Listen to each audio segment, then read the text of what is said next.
اعوذ باللہ من الشیطان الرجیم، بسم اللہ الرحمن الرحیم۔ سورۃ البقرہ آیت 26۔ انا بلا شبہ یا بے شک ان اللہ بلا شبہ یا بے شک اللہ لا ہرگز نہیں، یستحیی شرماتا یا آر محسوس کرتا، لا یستحیی آر نہیں کرتا، بلا شبہ اللہ ہرگز آر نہیں کرتا، این یضربا اس سے کہ بیان کرے، این اس سے یضربا کہ بیان کرے، مثلا مثال یا تمثیل، ما کسی قسم کی، بعودتاً مچھر کی، فما یا فوقہا اس سے بڑھ کر کسی حقیر چیز کی، اس سے بڑھ کر اس سے بھی حقیر چیز کی، پس اما وہ الذین لوگ جو آمنوا مومن ہیں یا ایمان رکھتے ہیں، فیعلمون وہ تو جانتے ہیں یا وہ یقین رکھتے ہیں،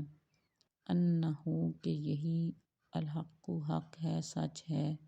من ربہم ان کے پروردگار کی طرف سے، واما اور لیکن الذین وہ لوگ جو کفروا کافر ہیں یا انکار کرتے ہیں، فیقولون وہ کہتے ہیں، ماذا کہ آخر کیا، ارادہ مراد ہے، اللہ کی، بہذا اس سے، مثلا مثال اس مثال سے، فیعلمون وہ تو جانتے ہیں، انہ کہ یہی ہے، الحق حق، سچ، من سے، رب یا پروردگار، ہم ان کے پروردگار کی طرف سے، یہی وہ تو جانتے ہیں کہ یہی حق ہے ان کے پروردگار کی طرف سے، واما الذین اور لیکن وہ لوگ جو کافر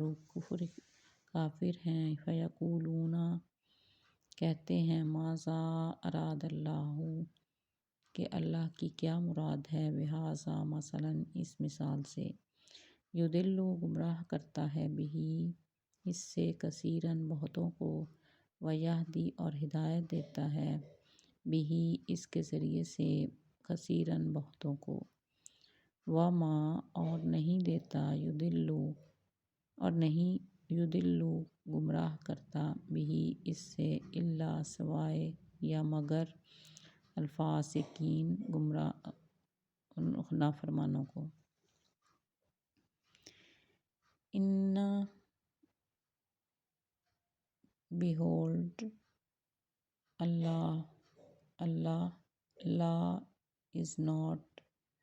یستحیی ashamed ان یضربا to give مثلا a parable ما about بعودتاً a net فما اور فوقہا a smaller creature فاما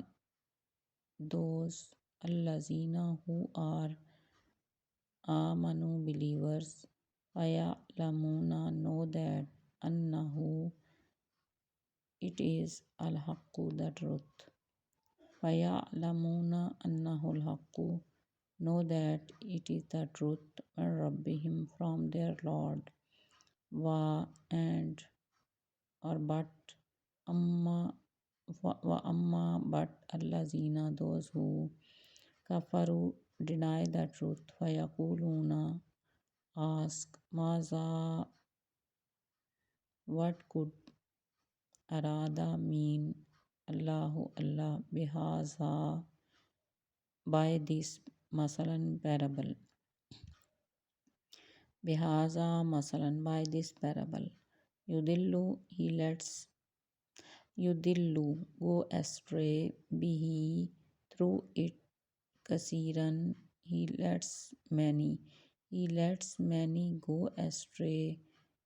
through it یضل he lets go astray به through it کثیرن many ویہدی and guides به through it or by it کثیرن many and guides many by it وما but یضل go astray by it, illa only al-fasiqeen disobedient, but go astray by it or through it only disobedient. بسم اللہ الرحمن الرحیم. آیت number 26. اور اس بات اور خدا اس بات سے آر نہیں کرتا یا شرماتا نہیں کہ مچھر یا اس سے بڑھ کر کسی چیز مثلا مکھی اور مکڑی وغیرہ کی مثال بیان فرمائے. جو مومن ہیں وہ یقین کرتے ہیں کہ وہ اس کے پروردگار کی طرف سے سچ ہے، اور جو کافر ہیں وہ کہتے ہیں کہ اس مثال سے خدا کی مراد ہی کیا ہے. اس سے خدا بہتوں کو گمراہ کرتا ہے اور بہتوں کو ہدایت بخشتا ہے، اور گمراہ بھی کرتا ہے تو نافرمانوں ہی کو. Verse number 26. Behold, or no doubt, Allah is not ashamed to give a parable about a gnat or a smaller creature. The believers or faithful people know that it is the truth from their Lord, but those who deny the truth ask, What could Allah mean by this parable? He lets many go astray through it and guides many by it. He lets many go astray through it and guides many by it, but he makes only the disobedient to go astray.